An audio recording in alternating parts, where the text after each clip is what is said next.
First कवि परिचय सोहनलाल द्विवेदी के बारे में पढ़ेंगे।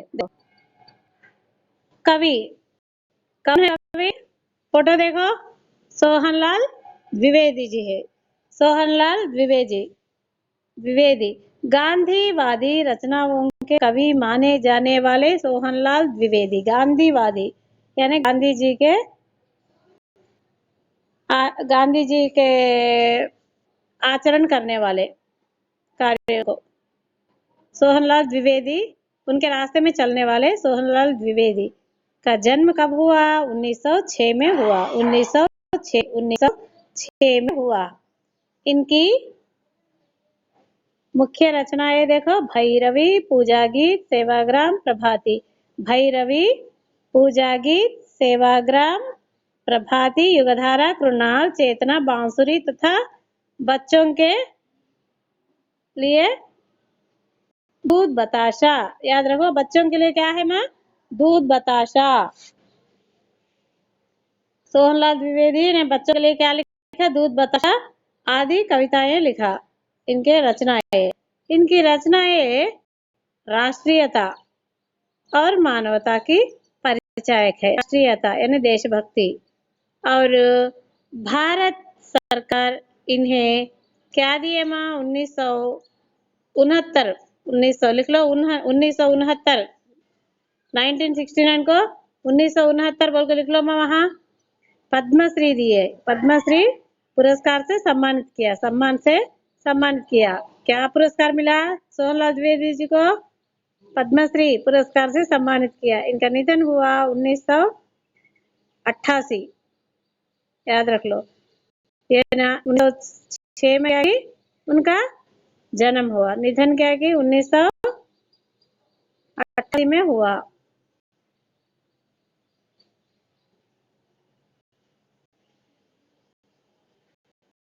1988 में हुआ इनका निधन।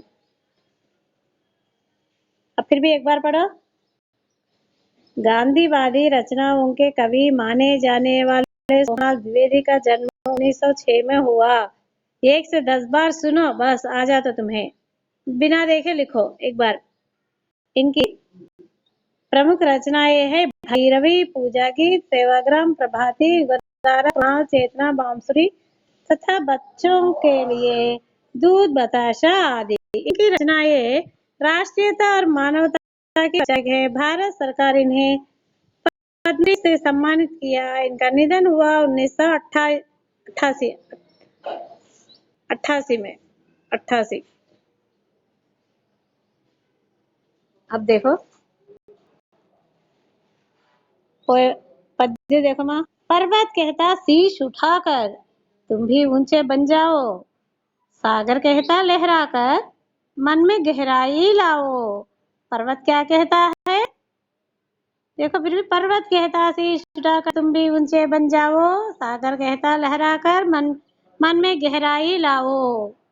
शीश यानी सिर, ऊंचा हाई ऊपर, टॉल ऊंचा बोल दो, गहराई डेप्थ अंदर, लहराना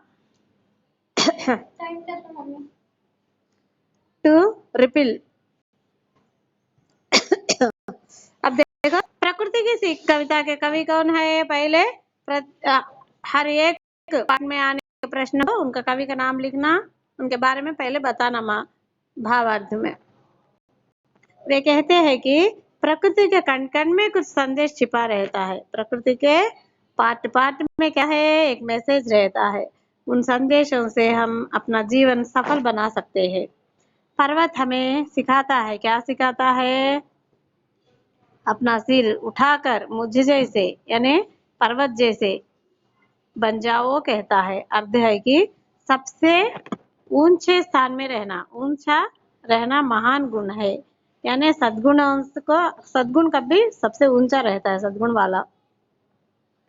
समुद्र लहराते लहराते कहता है कि मैं जैसा गहरा हूँ, मैं जैसे गहरा हूँ तुम भी वैसे ही मन में गहरा और विशाल बनाओ। माने गहराई से सोचो, यानी अच्छा सोचो।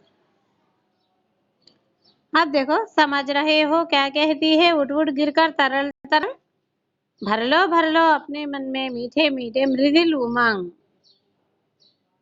समझ रहे हो क्या कहती है? उठ उठ गिरकर तरल तरंग, भर लो अपने मन में मीठे में मृदुल उमंग। इसका भावार्थ देखेंगे।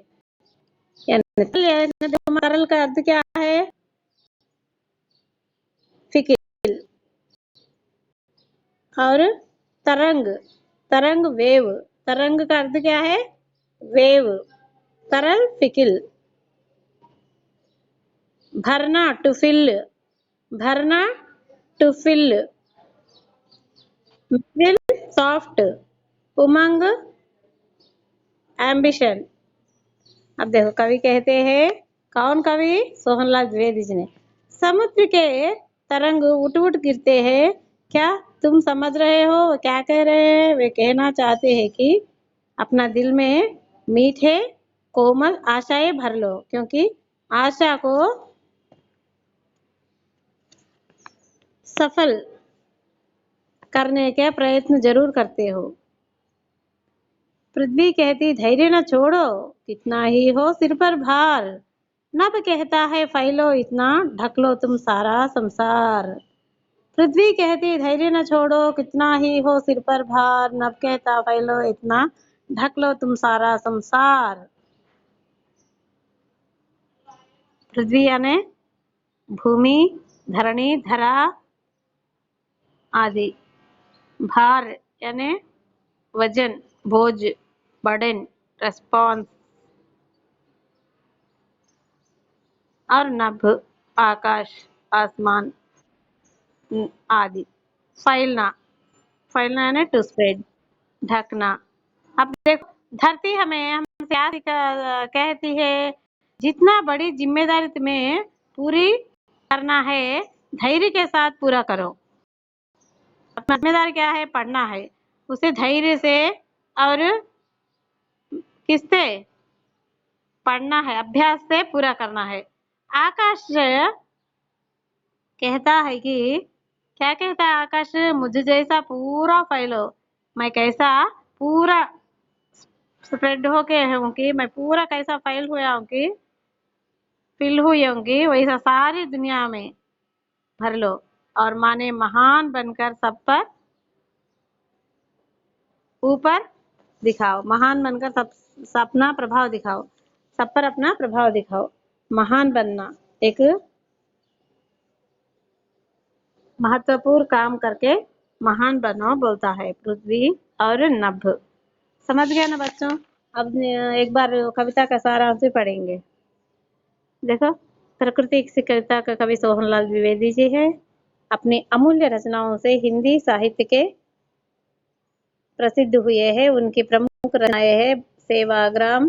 भारत के सरकार ने उन्हें पद्मश्री से विभूषित किया। और प्रस्तुत कविता में कवि कहते हैं, हमारे चारों ये पढ़ो बस, एक बार वो पढ़ लो, ये पढ़ लो, या ये बिना देखे एक बार टेस्ट लिखो। प्रस्तुत कविता में कवि कहते हैं, हमारे चारों ओर प्रकृति कण कण में कुछ संदेश छिपा है, कण कण में कुछ संदेश छिपा है।